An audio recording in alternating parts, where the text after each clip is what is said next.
the etheric body, the mental body, the spirit body, and the intellectual body. Okay. And these are things you have not been taught before.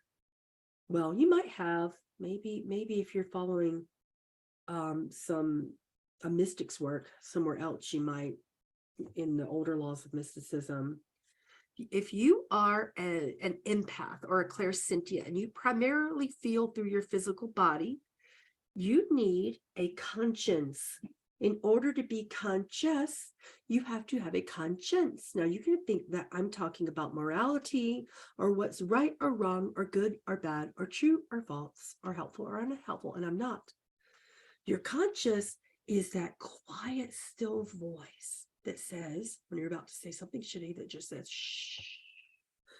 Your conscious is that quiet feeling that says, you talking way too much right now. And you may not be saying anything bad or right or wrong, but you on fire and talking too much and you're overwhelming the person around you. Your conscious says, don't listen to Netflix tonight. Maybe you should just go to sleep early. Hey, no, sorry, that was my conscious. Your conscious says, don't eat that. The conscience is really simple. Don't eat that. Don't be distracted by that. Don't lie to yourself. Don't judge. Don't attach. Your conscious is that small, still, peaceful voice that says, you're about to gossip. Don't do it. You're about to spread someone's information for the sake of connection. And you're not trying to do anything bad, but you're about to unintentionally gossip and spread someone's secret, and then they're not going to trust you. You're about to separate in order to connect, is what your conscience says. Right? Good night, Karen. So do you guys know the difference between conscience for how I'm teaching it versus how the world is teaching it? It's just a still small voice that says, don't separate God in this moment. Now, you've made that good or bad or right or wrong or all your ethics and moral evaluation systems. The world has plenty of them that teach you, and you know what they are, but that's not exactly what this is about. The conscience just says, be more loving, be a conscious, aware person. Don't separate God in the way that you're about to do it. Right? So, etheric body. So the etheric body is primarily the soul body. Okay.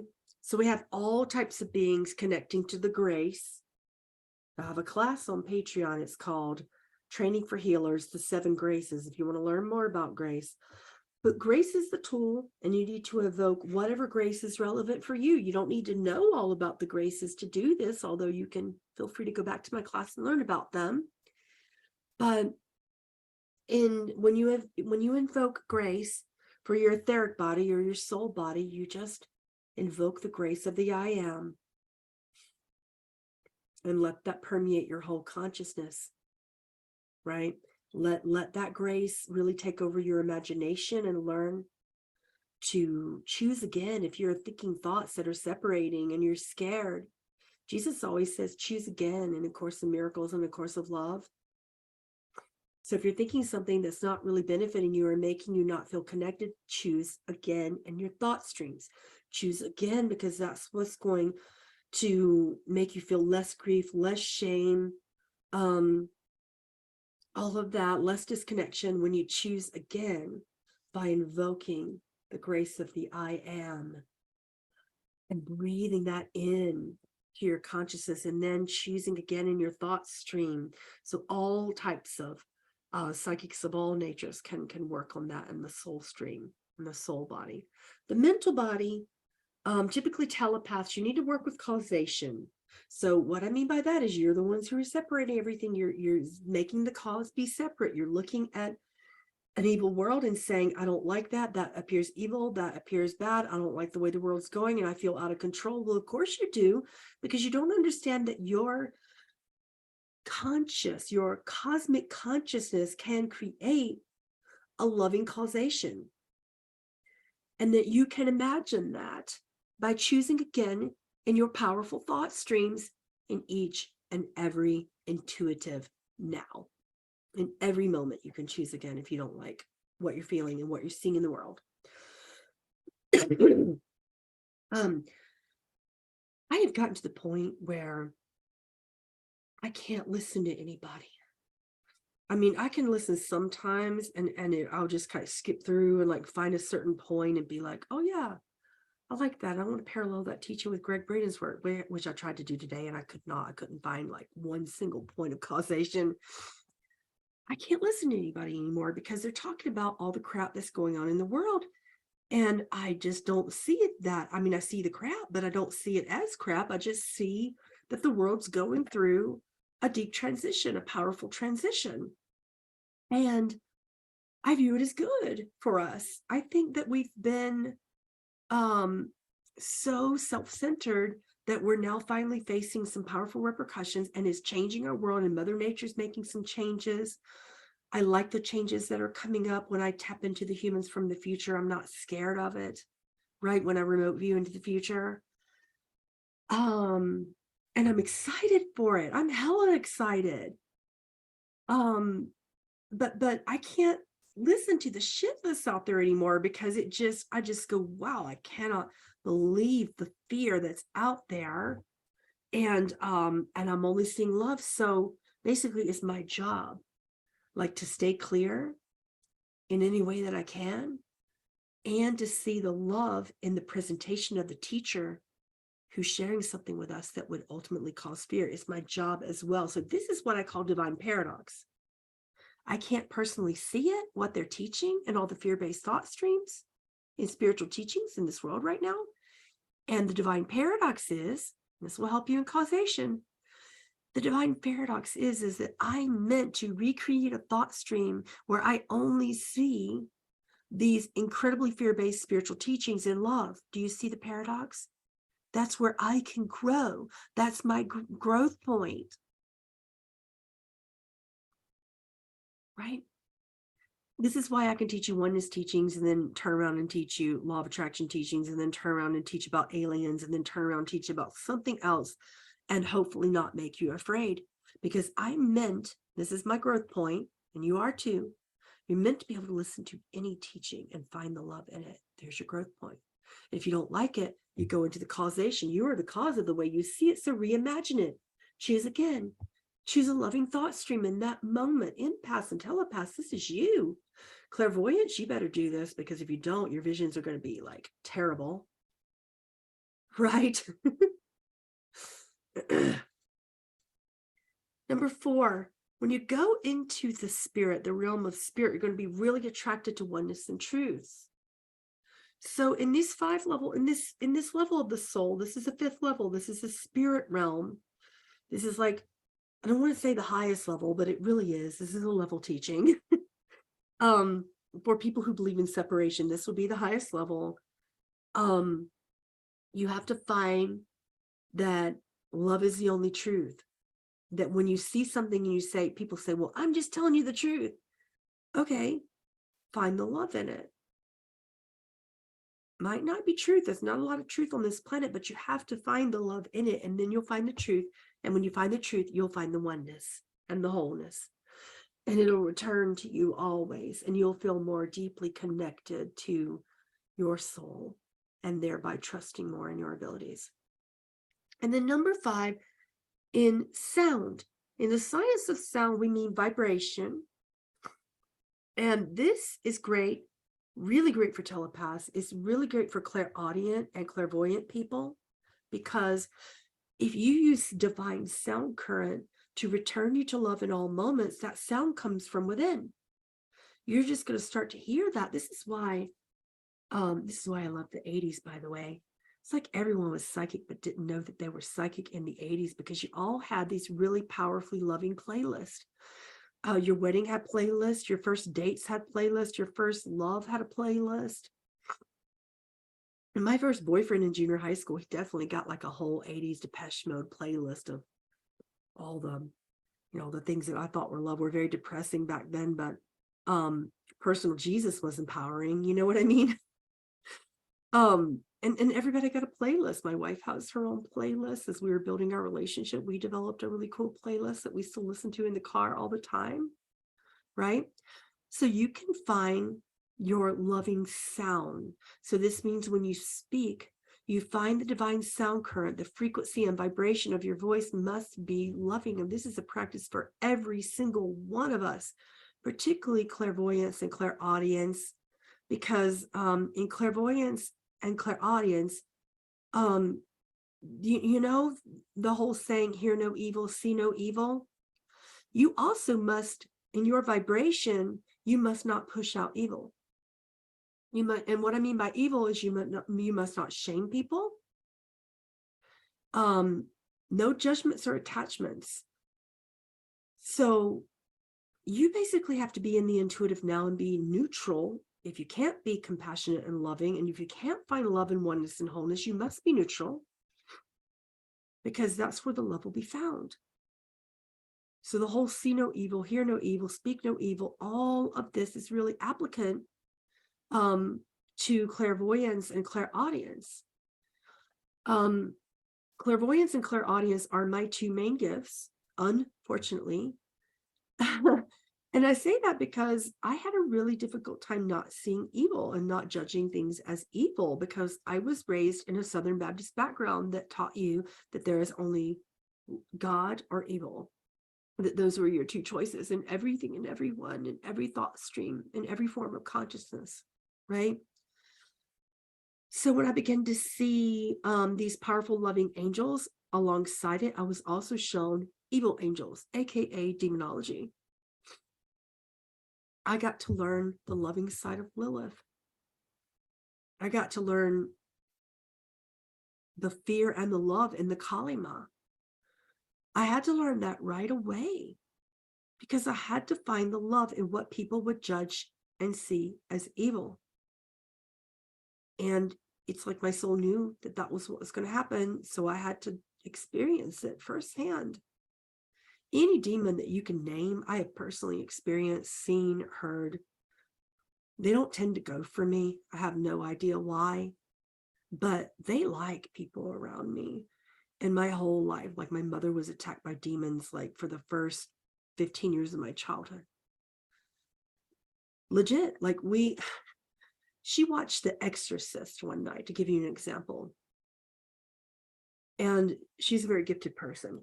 And she loved horror, and she watched The Exorcist, even though my dad was like, oh God, you're going to invite demons. They were very religious people. And that night, she took me and my brother and she put us in her truck, and she left the house because she thought something was going to attack us, and this demon being was following her. And I didn't believe her. I was like, oh God, here we go again. Everything is the devil. And I was about maybe 10 years old, and my brother, we have 5 years apart, so he was really little. She threw us both in the truck, and we got out of there, and she said, whatever you do, don't look in the back of the truck. And I'm a clairvoyant, so I want to see everything. So that's the first thing I do, is turn around and look at what's in the back of the truck. And there was a big, furry, huge beast back there with long claws, big teeth, blood dripping down his face, red eyes. And it spoke its name, and she said, is it talking to you? I said, uh-huh. She said, well, don't repeat its name, whatever you do. I said, it's already told me its name. She said, yeah, but don't say it. Don't put it in your mouth. Lesson in demonology at age 10. And I said, but I don't think it's evil. And she said, are you mad? Of course it's evil. Don't I take you to church? And the next day we had all the holy water out. People were praying in tongues over me and my brother and her. And we had situations like this all the time, like face to face with alleged evil. And I wasn't scared, and I could not see those beings as evil. So clairvoyants are trained in being open to the unseen. So we're trained in see no evil. You must see no evil if you really want to trust your clairvoyance or open up your third eye. Are you hearing me? Because so many people are interested in opening up the third eye, and then they do, and then they go mad, literally. So many people are like, I'm going to use your light codes to open up my third eye. I've got so many of those types of codes in our cosmic teachings for light codes and light languages for opening up the senses. And then it happens, and you lose your shit. Okay. Why? because you've just seen evil and you believe it's evil. Face, forgive, and trust what you see. This is my practical process. If you want to open your third eye, look at the evil in the world, face it. If you can't find love in it, it needs more love. And how do you give it more love? Forgive it. Forgive what you see. Forgive yourself for seeing as evil. Forgive the whole circumstance of the evil that you're seeing, if you believe it's evil. And trust that you will find love, not necessarily in the circumstance or condoning negative behavior, but in the innocence of the soul, in that being, because you know that God itself, as a cosmic consciousness, not a man up on a throne somewhere, God itself, which is you will only create love. True? Do you believe that? That God only creates love? We have to face, forgive, and trust. FFT. Face, forgive, trust, clairvoyance. That's how you open up your senses and trust them. I actually have not shown this portion of my notes to you. So if you like screenshots, here it is.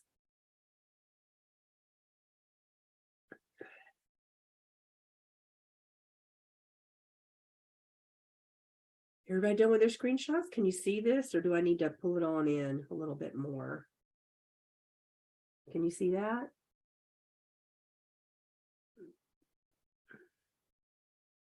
Everybody who likes the screenshot, go ahead.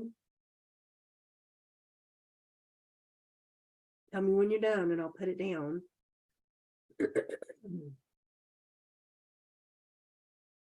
Okay, I'm going to assume you're done. Number 2, clairaudience. If you want to open up clear hearing, or if you already have it and you want to trust it, you have to hear no evil. You know what I was going to say.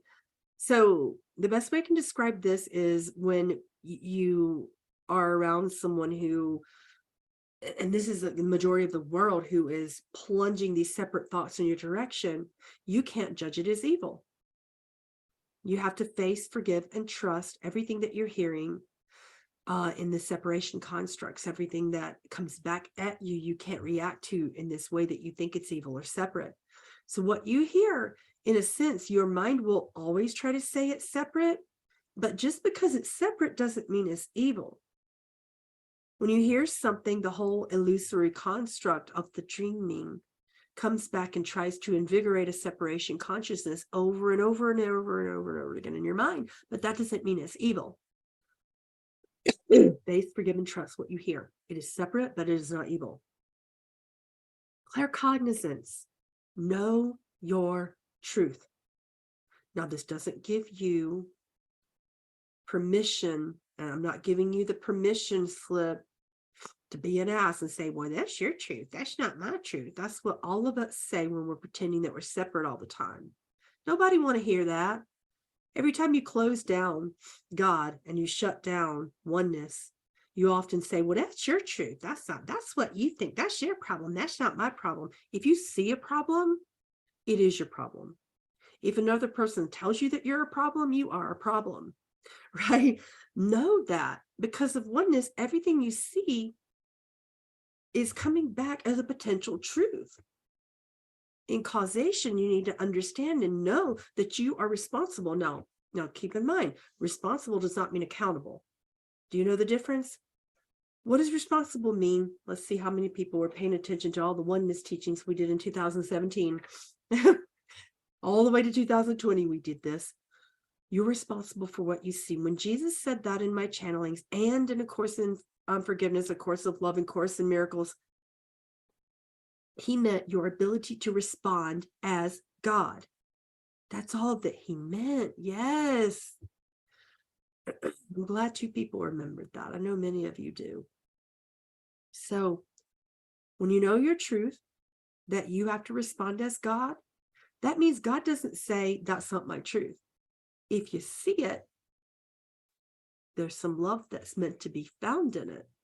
Love is truth, and truth is oneness. Remember, they're all versions of the same thing. So know your truth, but also know that you are responsible for what you see. You're responsible. You need to respond as God. Respond lovingly. That's it. That's all that means, claircognizant people. Otherwise, you just claircogs. You guys are the most separate that I know. You're like deeply cynical. You're like very much attached to your truth as being different from everybody else. But your job is more oneness, more connection, more wholeness, more understanding your capacity to respond lovingly, right?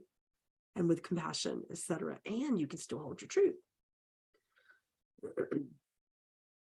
Clairsentience, or empaths and healers. Feeling. When you feel things, what you feel is always separate. That's true. But what feelings do you avoid or push away? Now, this is like one of the more important parts of this class. Every time you're feeling something and you don't like it, that's the feeling that needs the forgiveness. That's the feeling that needs more love and needs more attention and responsibility from you. So when you lean in, a lot of times your intuition comes in and it doesn't feel good. Empaths. It doesn't feel good to be an empath, does it? You've always got these feelings all the time and they don't feel good. You're picking up on other people's feelings, but they're all you anyway. So what is other? Right? Even the backdrop people are people that you've created to help you.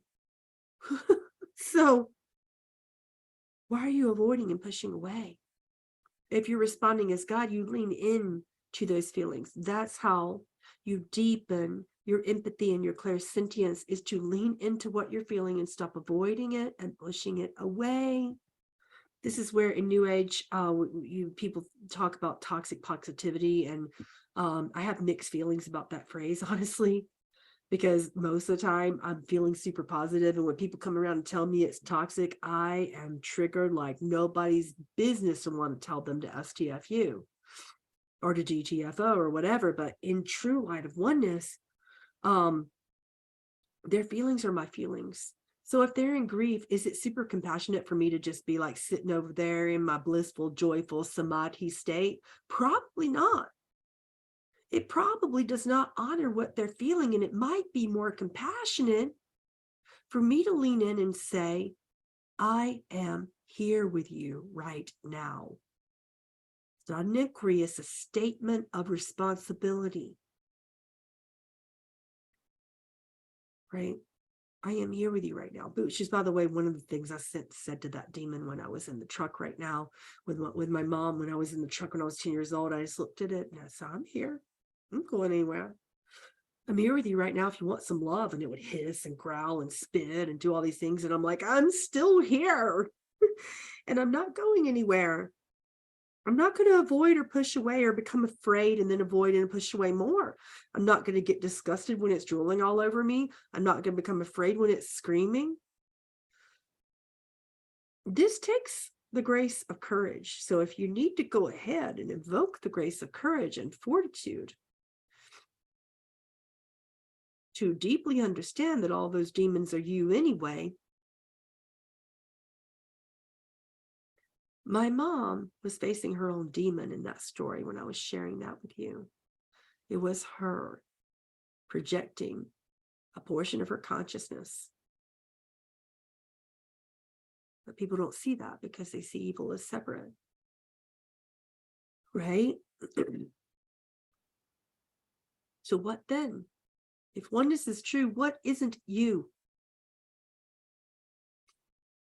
You're going to need more courage. You're going to need more fortitude, and that's your grace that you're going to work with. I invoke the grace of courage to lean in to what I'm feeling. I invoke the grace of fortitude to see love in a circumstance that I'm deeply afraid of, that I'm deeply angry at, etc., at all. Encompass the whole emotional spectrum there, if you will. Let's talk about clairdivination, which is the deepest part of this class. Clear trusting is what clairdivination is. You're going to invoke the grace of divine revelation. This is deep mystical law. And in these divine revelations, you're going to open up the part of you that is your true cosmic nature. So A lot of times, clair divinators are what's called oracles, or they are called prophets or seers because they typically also have all the other senses. But in clair divination, you're able to see all the connection in all beings, all things, all principles, all circumstances. This is the ultimate. This is what we all long for. Okay. Let's go into your questions. We have 6 open questions now.